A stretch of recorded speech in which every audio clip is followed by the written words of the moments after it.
Halo, kalian tentu familiar dengan kata Cipularang, TNI, GM, Tilang, CM, G. Tapi sadar nggak sih bahwa kata-kata tersebut merupakan kependekan dari sesuatu atau justru gabungan dari beberapa kata? Kok bisa beda-beda gitu ya?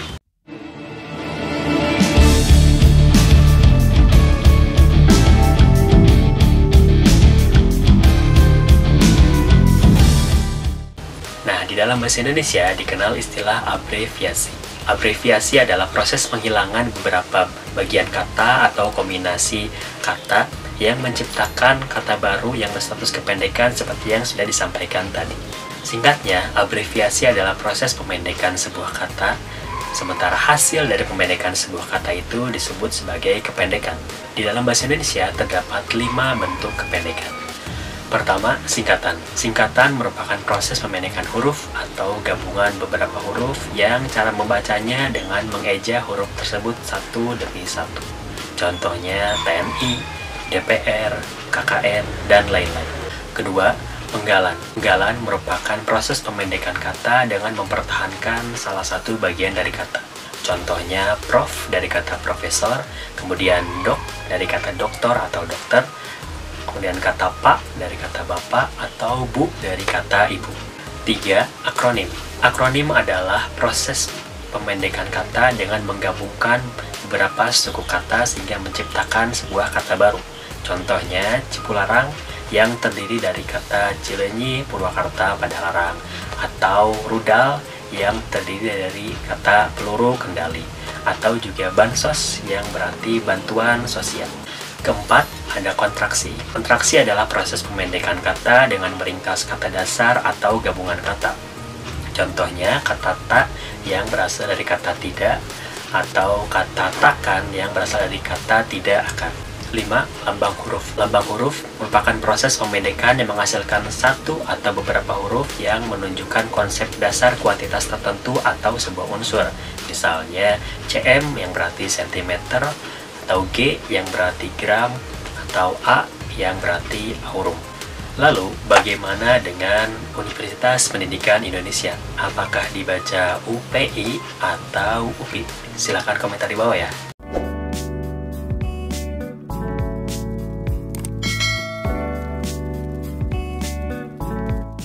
Halo, pernah nggak sih kalian menemukan sebuah kata dalam bahasa Indonesia yang dicetak miring di dalam sebuah buku pelajaran bahasa Indonesia misalnya? Apakah boleh huruf miring digunakan dalam penulisan bahasa Indonesia? Nah, sebenarnya huruf miring bisa digunakan di dalam bahasa Indonesia. Penggunaan huruf miring diatur dalam ejaan disempurnakan atau EYD. Setidaknya terdapat 3 aturan penulisan huruf miring di dalam bahasa Indonesia. Pertama, huruf miring digunakan untuk menuliskan judul buku, judul film, judul lagu, judul album lagu, judul siniar, judul lakon, atau nama media massa yang dikutip di dalam sebuah tulisan. Misalnya dalam sebuah kalimat, saya telah membaca Ronggeng Dukuh Paruk karya Ahmad Tohari. Ronggeng Dukuh Paruk ditulis menggunakan huruf miring karena merupakan sebuah novel atau buku yang terkenal karya Ahmad Tohari. Contoh lain misalnya, Hujan Bulan Juni merupakan sebuah film yang diadaptasi dari novel karya Sapardi Djoko Damono. Hujan Bulan Juni ditulis dengan huruf miring karena merupakan sebuah film yang diadaptasi memang dari buku atau novel karya Sapardi Djoko Damono. Kedua, huruf miring digunakan untuk menegaskan atau mengkhususkan huruf, bagian kata, kata atau gabungan kata di dalam sebuah kalimat. Contohnya, huruf terakhir dari kata abad adalah D. Kata abad dan juga huruf D ditulis dengan huruf miring karena merupakan bagian yang dikhususkan atau ditegaskan dalam kalimat, yakni tentang penggunaan huruf D di dalam sebuah kata abad. Ketiga, huruf miring digunakan juga untuk menuliskan bahasa asing atau bahasa daerah. Contohnya, peribahasa alon-alon asal kelakon. Alon-alon asal kelakon ditulis menggunakan huruf miring karena merupakan sebuah peribahasa dari bahasa Jawa. Nah, itu dia aturan penggunaan huruf miring dalam bahasa Indonesia. Semoga bermanfaat. Halo, pernah nggak sih kalian ngerasa bahwa kosakata dalam bahasa Indonesia itu mirip sama kosakata dalam bahasa asing? Misalnya kata akses mirip sama kata akses, kemudian kata rezeki mirip juga dengan kata rezeki, atau kata bordil yang mirip dengan kata bordil. Kira-kira kenapa bisa seperti itu ya? Di dalam bahasa Indonesia terdapat sebuah proses penyerapan kata dari bahasa asing ke dalam bahasa Indonesia. Penyerapan kata asing ke dalam bahasa Indonesia tentu disesuaikan dengan lafal dan ejaan yang berlaku di dalam bahasa Indonesia. Berikut ini 7 aturan penyesuaian ejaan dan lafal dalam penulisan unsur serapan dalam bahasa Indonesia. Pertama, bentuk ek dalam bahasa Inggris berubah menjadi ek dalam bahasa Indonesia. Contohnya, efek menjadi efek, atau spektograf menjadi spektograf. Kedua, bentuk itate dalam bahasa Belanda berubah menjadi iti dalam bahasa Inggris, kemudian berubah menjadi itas dalam bahasa Indonesia. Contohnya, facilitate, facility, fasilitas, kemudian realitate, reality, dan realitas. Ketiga, bentuk ko, kom, dan kon berubah menjadi ko, kom, dan kon dalam bahasa Indonesia. Contohnya, coordination berubah menjadi koordinasi, commission berubah menjadi komisi, concentrate berubah menjadi konsentrasi. Keempat, bentuk is dalam bahasa Inggris berubah menjadi is dalam bahasa Indonesia. Contohnya, system berubah menjadi system, atau paralysis berubah menjadi paralysis. Kelima, bentuk ik dalam bahasa Belanda berubah menjadi bentuk ik, dan ik dalam bahasa Inggris berubah menjadi ik dalam bahasa Indonesia. Contohnya, periodik dalam bahasa Belanda berubah menjadi periodik dalam bahasa Inggris, kemudian berubah menjadi periodik dalam bahasa Indonesia.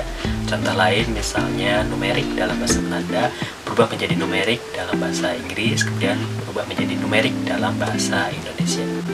Keenam, F dalam bahasa Inggris berubah menjadi F dalam bahasa Indonesia. Contohnya, efisiensi berubah menjadi efisiensi dalam bahasa Indonesia. Ketujuh, bentuk if dalam bahasa Belanda berubah menjadi if dalam bahasa Inggris dan berubah menjadi if dalam bahasa Indonesia.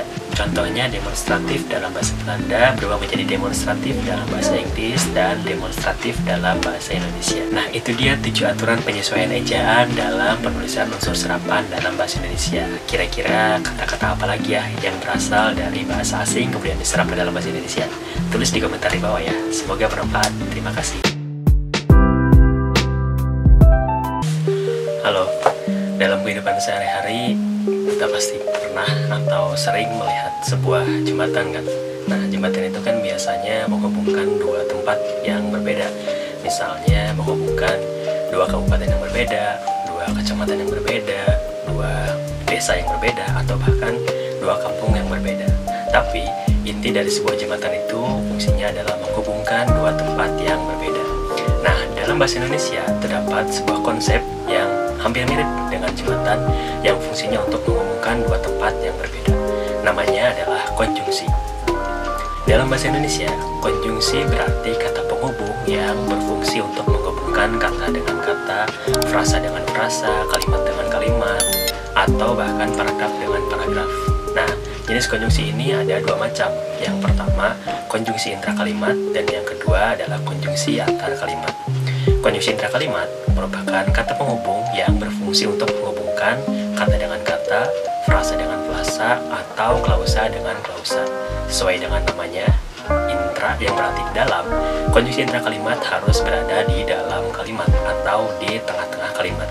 Contoh dari konjungsi intrakalimat adalah agar, bahwa, jika, bila, karena, sedangkan, tetapi, dan yang lainnya. Sementara itu, konjungsi antar kalimat merupakan kata penghubung yang berfungsi untuk menghubungkan kalimat dengan kalimat atau paragraf dengan paragraf.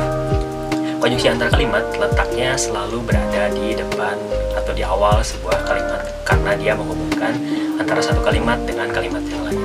Contoh dari konjungsi antar kalimat adalah namun, oleh karena itu, dengan demikian, jadi, selanjutnya, sebelum itu, akan tetapi, dan lain-lain. Nah, itu dia sedikit informasi tentang konjungsi. Semoga bermanfaat.